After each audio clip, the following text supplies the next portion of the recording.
Jerry নামের এই মেয়েটির দরকার ছিল 25 লক্ষ টাকা, কিন্তু গরিব ঘরের মেয়ে হওয়ায় তার এত টাকা জোগাড় করা সম্ভব ছিল না। আর খুব অল্প সময়ে এত টাকা উপার্জন করতে সে বেছে নেয় অবৈধ একটি পথ। আর এটিই ছিল তার জীবনের সবচেয়ে বড় ভুল, কারণ এই অবৈধ পথ বেছে নেওয়ার কারণে তার জীবনে আসে বড় বিপদ। তো জেরি এই বিপদ থেকে তার বুদ্ধি খাটিয়ে বের হয়ে আসতে পারবে কিনা, চলুন আর দেরি না করে আজকে সিনেমার কাহিনী শুরু করা যাক। সিনেমার শুরুতে আমরা জেরিকে দেখি যে একটি ম্যাসেজ পার্লারে কাজ করে। আসলে জেরির বাবা মারা গেছে। জেরির মা তার ছোট মেয়ে চেরির শিক্ষা এবং পরিবার ও সংসার চালানোর জন্য সে হোমমেড মোমো বিক্রির কাজ করে। জেরির ম্যাসেজ পার্লারে কাজ করা তার মা একদমই পছন্দ করে না, তাই দুজনের মধ্যে প্রায় এই নিয়ে ঝগড়া হয়। জেরির প্রতিবেশীরা সবসময় জেরিকে সাহায্য করার অজুহাতে তার চারপাশে ঘোরাফেরা করে। তাদের মধ্যে একজন হলো রিঙ্কু, যে জেরিকে খুব পছন্দ করে। একদিন জেরি তার ছোট বোন চেরির সাথে একটি মলে যায়। সেখানে একজন মাদক সরবরাহকারী পুলিশের কাছ থেকে পালিয়ে বেড়াচ্ছিল। জেরি ঘটনাক্রমে সেই মাদক ব্যবসায়ীকে পুলিশের হাতে ধরিয়ে দেয়। আর মাদক সরবরাহকারীর সহযোগী জিগার এসব দেখে ফেলে, তাই জিগার তাকে মলের বাইরে ধরে ফেলে এবং তার বস টিমি ও দাদুকে ডাকে। টিমি জেরিকে বলে যে তোমার কারণে আমাদের একসাথে ধরা পড়েছে, কিন্তু ধরার আগে সে মলের একটি টয়লেটে মাদক লুকিয়ে রেখেছে, তাই তুমি মলে গিয়ে ওই ড্রাগসগুলো নিয়ে আসবে এবং আমাদের জন্য এই কাজ না করলে তোমার ছোট বোনকে মেরে ফেলা হবে। জেরি আর কোনো উপায় না পেয়ে অনিচ্ছা সত্ত্বেও জেরি এই কাজে রাজি হয় এবং মলে ফিরে যায়। কিন্তু পুলিশ এখনো মাদকের সন্ধান করছে, কারণ তারাও মাদক সরবরাহকারীর কাছ থেকে কোনো মাদক খুঁজে পায়নি। জেরি কোনো মতে ভেতরে গিয়ে পুলিশের কাছ থেকে লুকিয়ে মাদক খুঁজে পায় আর তার টিফিন বক্সে লুকিয়ে রেখে টিমির কাছে আসে। টিমি জেরির ড্রাগ লুকানোর কৌশল দেখে মুগ্ধ হয় এবং সে চেরিকে ছেড়ে দেয়। কিন্তু তাকে ছাড়ার আগে চেরি জিগারের মানি ব্যাগ চুরি করে নেয়, যেটা দেখে জেরি অনেক রেগে যায় এবং তাকে বকতে থাকে।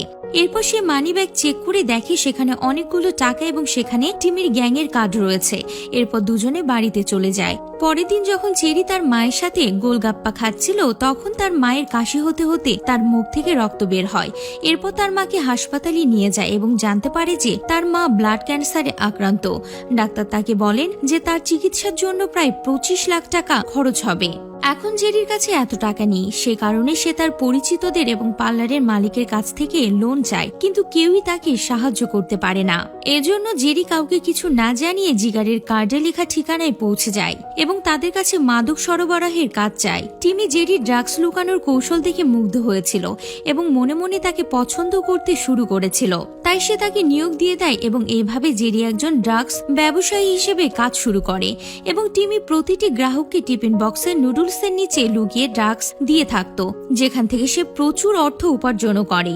এমনকি মেয়ে হওয়ায় পুলিশও তাকে সন্দেহ করে না। কিন্তু একদিন টিমির গ্যাংয়ের একটি ছেলে ইন্সপেক্টর লালকে জেরির সম্পর্কে টিপস দেয় আর বলে যে একটি মেয়ে আপনার নাকের নিচে ড্রাগ সরবরাহ করছে, কিন্তু আপনি তাকে ধরতেই পারছেন না। এর পরের দিন ইন্সপেক্টর লাল তার সহকর্মী পুলিশ সদস্যদের সাথে জেরি যে বাসে করে যাচ্ছিল সে বাসে চেকিং করতে আসে। পুলিশকে দেখে জেরি খুব ঘাবড়ে যায়। তারপর জার্সি নামের এক পুলিশ জেরিকে চেক করে। তিনি জেরির টিফিন খুলে ওষুধ ও ড্রাগস দেখে ফেলে, কিন্তু সে তাকে ধরে না, কারণ জার্সি ও টিমির লোক ছিল। কিন্তু জেরি এ ঘটনায় খুব ভয় পেয়ে যায় এবং টিমিকে বলে যে কেউ হিংসা করে তার সম্পর্কে পুলিশকে জানিয়েছেন, কারণ একজন মেয়ে হয়েও সে তাদের থেকে ভালো কাজ করছে। এরপর টিমি সেই লোকটিকে খুঁজে বের করে যে পুলিশকে টিপ দিয়েছিল। এরপর টিমি তাকে ধরে গুলি করে দেয়, কিন্তু এরপরেও জেরি আর কাউকে বিশ্বাস করে না। সেজন্য সে তার হিসাব মিটিয়ে এই কাজ ছেড়ে দিতে চায়। জেরির এই কথা শুনে টিমি রেগে যায় এবং তার সাথে খারাপ ব্যবহার শুরু করে। তখন জেরি তাকে ধাক্কা দিয়ে সেখান থেকে পালিয়ে যায়, যার কারণে টিমি নিচে পড়ে যায় এবং প্যারালাইজড হয়ে যায়। কিন্তু জেরি বাড়ি যাওয়ার আগেই টিমির লোকেরা তার বাসায় পৌঁছে যায়। এখানে টিমির বস ডিলার জেরিকে ফোন করে এবং তার মাদক সরবরাহ না করলে তার মা ও বোনকে হত্যা করার হুমকি দেয়। সে কারণে জেরি আবারও না চাইতেও ডিলারের কথায় রাজি হয়, কিন্তু এবার তারা জেরিকে 109 কেজি ড্রাগস বিক্রি করতে বলে। এখন জেরির কাছে আর কোনো উপায় নেই, তাই সে এতে রাজি হয়ে যায়। এরপর জেরির মাও জানতে পারে যে জেরি একজন ড্রাগস ব্যবসায়ী হিসেবে কাজ করে।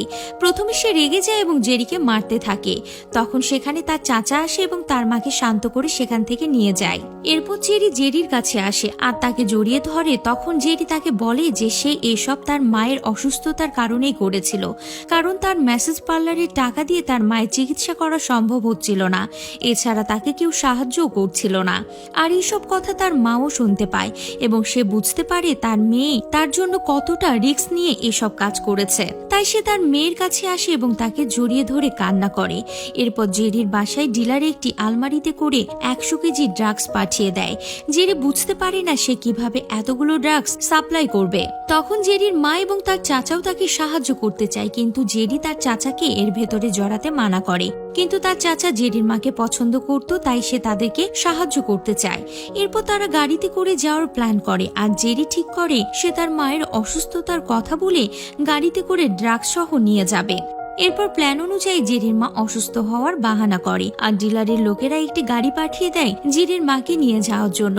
কিন্তু তখনই সেখানে জেরির প্রতিবেশী রিঙ্কু তার গাড়ি নিয়ে চলে আসে তাদেরকে সাহায্য করার জন্য, যার ফলে রিঙ্কু ও ডিলারের লোকদের মধ্যে ঝামেলা শুরু হয়ে যায়। আর রিঙ্কু জেরিকে পছন্দ করত, তাই সে তাদেরকে সাহায্য করতে চাইছিল।